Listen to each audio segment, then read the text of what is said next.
Hello there, I'm Ian Danter. It is the talkSPORT Darts YouTube channel, bringing you loads of content, and the Premier League is well underway. We're heading for week 3 in Dublin, and Paul, the asset Nicholson, has been good enough to join us here on the talkSPORT Darts YouTube channel, not just to look forward to what's coming on night 3, but also what occurred on night 2 in Glasgow. Nico, how you doing? Yeah, very well, mate. How are you?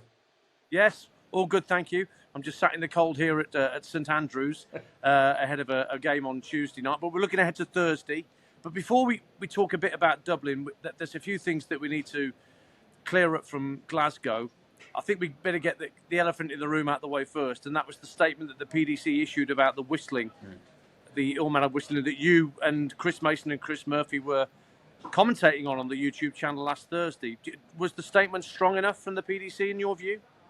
It's a good start. I think words will only go so far. I think the PDC know this, but I think the communication between the PDC and the security officers at every venue and the standard security team that travel to all of these events, I think the wording is enough for now. It'll be interesting to see if the action is going to be enough at the venues in the next few weeks, because this is something that just needs to stop. The fans have got to have a bit more respect for the players. And I thought what Price did was brilliant.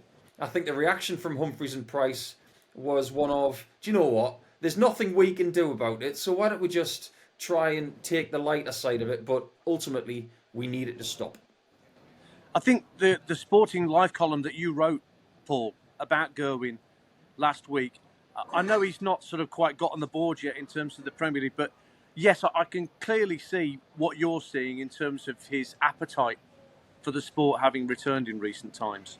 Yeah, I think having a little bit of a break at the end of last year, his schedule wasn't as jam-packed as some others because he didn't quite get the results that people thought he might, and even himself. But missing out on the Grand Slam might have been the best thing that's happened to him, because in an event that he's been a mainstay for the last few years, when you don't make it to something, one of two things happen. And it's either it drives the hunger, or you think, do you know what, I didn't miss it that much, but he clearly missed it, and the effect from then has been very good. Luke Littler being 5-1 down to Rob Cross in the quarterfinals and then effecting that extraordinary comeback was probably the story of the night, and everything for Luke just blossomed from that point on. Just goes to show in the Premier League, you never write a playoff even at 5-1 down. Not at all, especially when he's the world champion and one of the best players in the world. But the way he was throwing his third dart towards the end of that match, it was vicious. And I've not seen this from a player before, where they will throw their final dart with this ferocity, and it's just a case of this dart will not miss. And when he got within 2 legs of Rob Cross, at this point we're thinking, I don't think he's going to stop. And he didn't. It just goes to show that if you've still got a chance, you've still got a dog in the fight.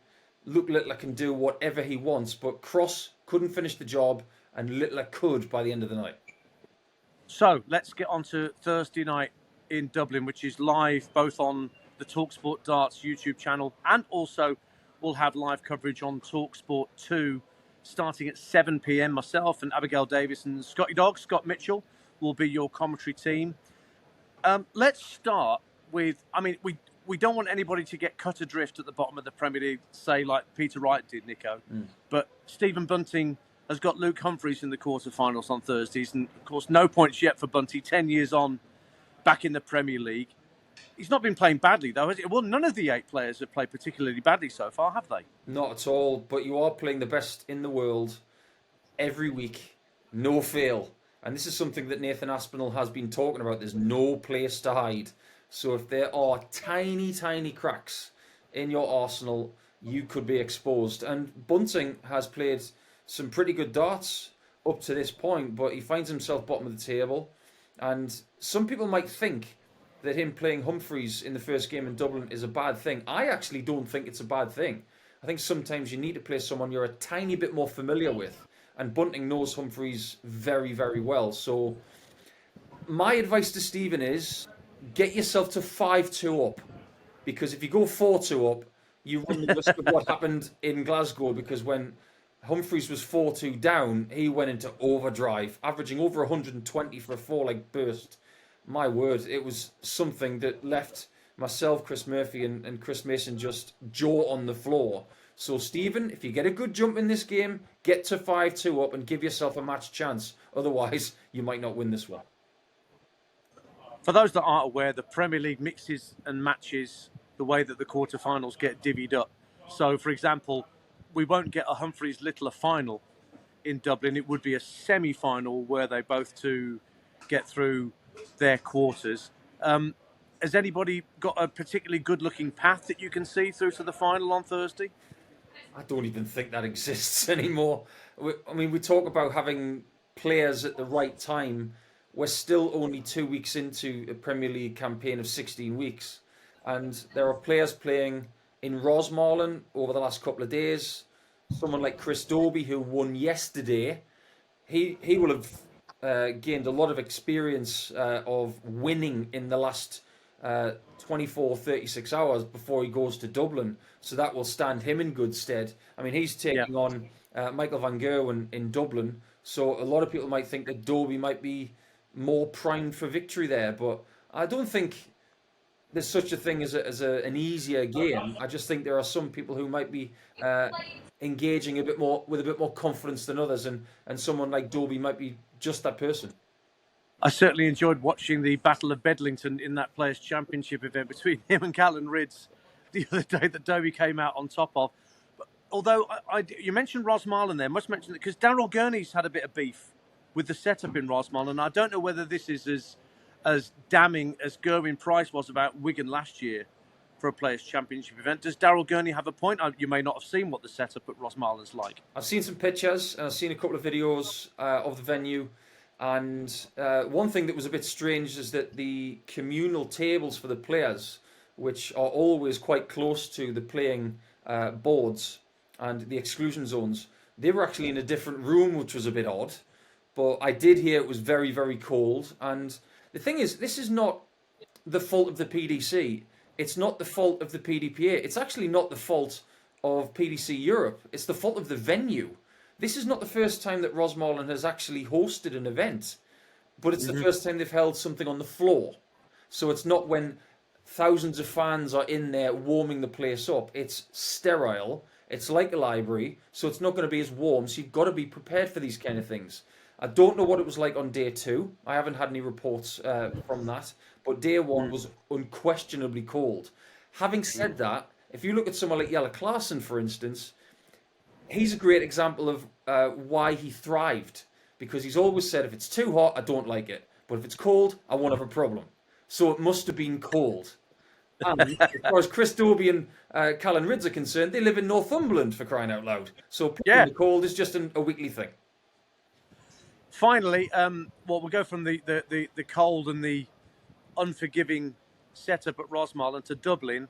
I actually think Dublin was the first Premier League venue where I was just watching as a punter on television long before we started doing darts on the radio, and just agog, Paul, at the sheer number of people who turned out to watch Premier League darts there in the Republic. I don't think people really understood just how important it was to go back to Dublin when they chose to, because predominantly in the past the World Grand Prix would be just outside of Dublin in Sagat. And when they decided to take Premier League darts there, it did up the ante. We were talking about venues like Bournemouth and Brighton, and they're good. Yeah, Dublin's venue was a step up. And I remember the players going in there for the first time and coming back to the Pro Tour saying, you should see this place. Honestly, you get a sore neck looking up like that. And when Michael van Gerwen was saying that, when Peter Wright was saying that, it must have been something special. And then we had the Willie O'Connor walk-on with the Contenders, which ramped it up even more. Yeah. This place is extra special because it's the only event that Ireland has on the PDC calendar all year, and they make the most of it. It's probably, pound for pound, the best venue of the lot, and everybody looks forward to it. Well, just finally then, Paul, do me a favour and pick me a winner. We've had Humphreys and Littler win nights 1 and 2. Pick me a night 3 winner, please. Well, we're going with, Humphreys had a great start of the season. He won in Belfast. He's going for the sort of Northern Irish and Republic of Ireland double. Littler will be in pretty good fresh touch because he decided not, not to go to Rosmarlin. But I went for Price last week. It didn't quite come in, but I think if he can catch Littler just a little cold in his first game, I think he could go on to win this one and get himself a win in Dublin. Nico, brilliant stuff. Thank you very much indeed. Paul Nicholson's with us on the talkSPORT Darts YouTube channel. Don't forget, night 3 of the Premier League in Dublin is live on talkSPORT 2. You can get that on DAB+. You can get it on your app, on your phone. You can ask your smart speaker to play talkSPORT 2. Or alternatively, if you want to see my ugly mug in a watch along, then just go to the talkSPORT Darts YouTube channel. You do get the glamour, you get the beauty and the beast, because you get Abigail Davis and me, and an extra beast in Scott Mitchell as well. Scotty Dog will be part of our commentary team, so you can join our watch-alongs for each of the 7 matches on Thursday night as we see who gets their name on the leaderboard to join Humphreys and Littler. Nico, thanks again. We'll speak to you soon. And keep watching the talkSPORT Darts YouTube channel. More content on the way.